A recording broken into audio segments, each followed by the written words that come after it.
नमस्कार दोस्तों, कभी सुना है तुमने कि पुष्पक विमान से पहले एयर ट्रैवल होता था? सुना ही होगा। अब तो सबने रामायण देख ली है। अब मीम बनाते मत बैठ जाना।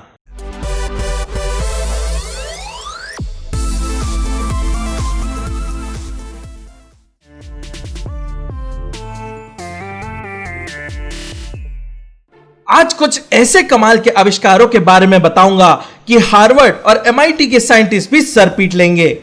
रोमन्स नैनो टेक्नोलॉजी जानते थे हैं?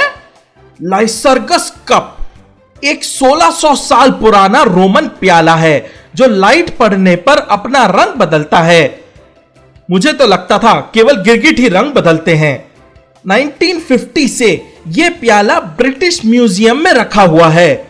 जब इस प्याले पर सामने से रोशनी डाली जाती है तो यह जेड ग्रीन रंग का हो जाता है और जब पीछे से रोशनी डालो तो ब्लड रेड कलर का। यह रहस्य 1990 में सुलझा जब पता लगा कि रोमन कलाकार ने नैनो टेक्नोलॉजी की शुरुआत कर दी है। उन्होंने सोने चांदी के 50 नैनोमीटर के कणों को ग्लास में डाला तो जब भी रोशनी पड़ती मेटल के इलेक्ट्रॉन्स इस तरह वाइब्रेट होते कि उनका रंग बदल जाता। यह भी बता दूं कि 50 नैनोमीटर मतलब एक चावल के दाने का 1000वां हिस्सा। भारी लोग थे यार। दूसरा आविष्कार है फ्लेक्सिबल ग्लास। अब तुम सोचोगे इसमें क्या बड़ी बात है। हिस्टोरियंस की मानी जाए तो इसकी खोज 63 AD में हुई थी। एक ग्लास मेकर टाइबेरियस राजा को देने के लिए एक कांच का बर्तन लाया, पर वो कुछ दिखाना चाहता था। ग्लास मेकर ने इस बर्तन को जमीन पर फेंक दिया, पर वो टूटा नहीं, बस कुछ निशान पड़े। हथौड़े से ठोक पीट कर वापस उसके सारे डेंट मिटा दिए। टाइबेरियस ने सोचा अगर इस ग्लास जैसा कुछ बन गया तो कीमती मेटल्स की वैल्यू कम हो जाएगी, तो उसने ग्लास मेकर का सर कटवा दिया और यह राज उसके साथ ही खत्म हो गया।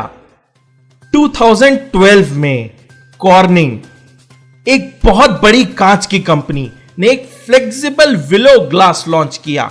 यह हीट रेजिस्टेंट है और इतना फ्लेक्सिबल कि रोल किया जा सके। सोलर पैनल्स बनाने में विलो ग्लास का बहुत उपयोग होता है। वाकई वो ग्लास मेकर अपने समय से बहुत आगे था। बहुत कीड़ा था उसको। आखिरकार उसने ही खोजा था फ्लेक्सिबल ग्लास। आज इराक चलते हैं। हां, वही सद्दाम हुसैन वाला।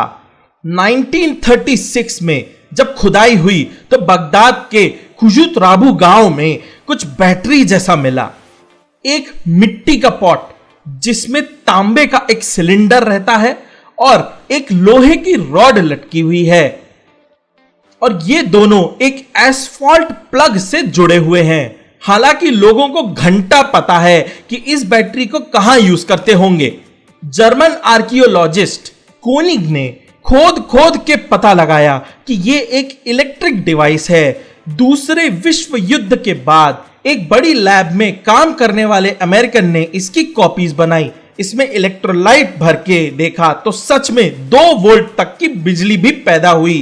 तो बैटरी तो सॉलिड थी बॉस। कहा जाता है कि पॉन्टस के राजा मिथ्रिडेट्स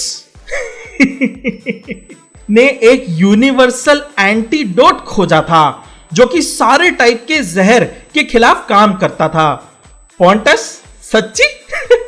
2008 में स्टैनफोर्ड यूनिवर्सिटी के डॉक्टर मेयर ने बताया कि असली फॉर्मूला का तो अभी तक कुछ पता नहीं लगा है, पर वैसे इस एंटीडोट में ओपियम, सांप के टुकड़े और कुछ मात्रा में अलग अलग जहर डालता था। छी, मैं जहर से मरूं ना मरूं, पर यह सांप के टुकड़े वाला एंटीडोट जरूर मुझे मार डालेगा। इस एंटीडोट को मिथ्रिडेटियम कहा गया। मेडिटेरेनियन सी में जब साइंटिस्ट्स 2000 साल पुरानी दबी हुई कंक्रीट की स्टडी कर रहे थे, तब उन्हें पता चला कि आज की वो कंक्रीट से ज्यादा ड्यूरेबल है और प्रकृति को कम नुकसान पहुंचाती है। रोमन्स चुने और ज्वालामुखी की चट्टान को मिलाकर कंक्रीट बनाते थे और पानी के अंदर के स्ट्रक्चर के लिए वोल्केनिक ऐश डालते थे।